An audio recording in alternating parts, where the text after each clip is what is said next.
dá uma olhada aí no exemplo. Olha lá, eu tenho os ângulos correspondentes congruentes. No primeiro triângulo eu tenho os ângulos 120, 40 e 20. No segundo triângulo também, 120, 40 e 20. Bom, no triângulo A eu vou ter o lado oposto ao ângulo de 40 graus é o 3 centímetros. E no triângulo B, o lado oposto ao ângulo de 40 graus é o 9 centímetros. Então eu tenho ali 3 sobre 9. No triângulo A, o lado oposto ao ângulo de 20 graus é o 2 centímetros. E no triângulo B, o lado oposto ao ângulo de 20 graus é o 6 centímetros. Então eu vou ter ali 2 sobre 6. E para finalizar, o lado oposto ao ângulo de 120 graus no A é o 5 centímetros e no B é o 15 centímetros. Então eu vou ter 5 sobre 15. Nota que se eu simplificar todas essas frações aí, eu vou ter 1/3 como resposta. Bom, então começando aí o nosso esquema, triângulos semelhantes, qual é a definição? São aqueles que apresentam os ângulos correspondentes congruentes e os lados homólogos proporcionais. Tenta fazer sozinho essa questão. Ele quer que você verifique se os pares de triângulos abaixo são semelhantes. Ó, letra A, eles são semelhantes, né? Os ângulos correspondentes são congruentes e os lados homólogos proporcionais. E embaixo eu estou vendo que eles não são semelhantes. Porque se eu tenho um ângulo de 90 graus e um deles mede 30, eu sei que o terceiro vai medir 60.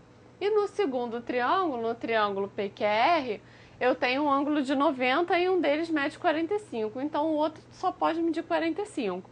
Então ele não atende à primeira condição, que é os ângulos correspondentes serem congruentes. Então, na letra B, os triângulos não são semelhantes. Tenta fazer sozinho isso daí também. Olha, sabendo que os triângulos abaixo são semelhantes, calcule x e y. Então, olha só, ele já disse para mim que os triângulos são semelhantes. Então, agora é só aplicar o que eu conheço. Olha lá, oposto ao ângulo de um tracinho no primeiro triângulo é o 12, oposto ao ângulo de um tracinho no segundo triângulo é o 9. Igual ao oposto ao ângulo de dois tracinhos no primeiro triângulo, que é o x, sobre o lado oposto ao ângulo de dois tracinhos no segundo triângulo, que é o 18. Resolvendo essa proporção, eu vou achar que x é igual a 24. Da mesma forma, eu vou achar o y, olha lá.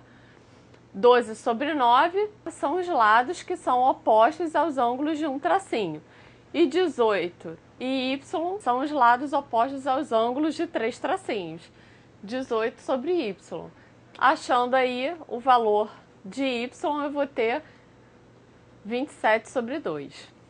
Bom, o que é razão de semelhança? Razão de semelhança é a razão que eu vou encontrar nos lados homólogos. Então, olha, voltando àquele exemplo que eu dei no início, eu vou ter aí, olha, os triângulos A e B. Repara que se eu simplificar cada uma dessas frações, eu vou encontrar 1/3. E esse 1/3 é o quê? Justamente a razão de semelhança. E onde é que essa razão de semelhança vai aparecer? A razão de semelhança, ela vai acontecer entre os lados correspondentes, entre os perímetros, entre as alturas, entre as medianas e entre as bissetrizes. Ou seja, se eu tenho dois triângulos semelhantes, o perímetro de um sobre o perímetro do outro, eu vou encontrar a razão de semelhança desse triângulo. O mesmo vai acontecer com os lados, as alturas, as medianas e as bissetrizes. Exemplo, olha lá, triângulo A, o perímetro dele vai dar quanto? Vai dar 10. E no triângulo B, o perímetro dele vai dar 30. Se eu fizer perímetro de A sobre o perímetro de B, eu vou ter 10 sobre 30, que vai ser 1/3, que é a razão de semelhança que a gente já tinha calculado. Bom, então colocando aí no nosso esquema, as características do triângulo semelhante apresentam uma razão de semelhança.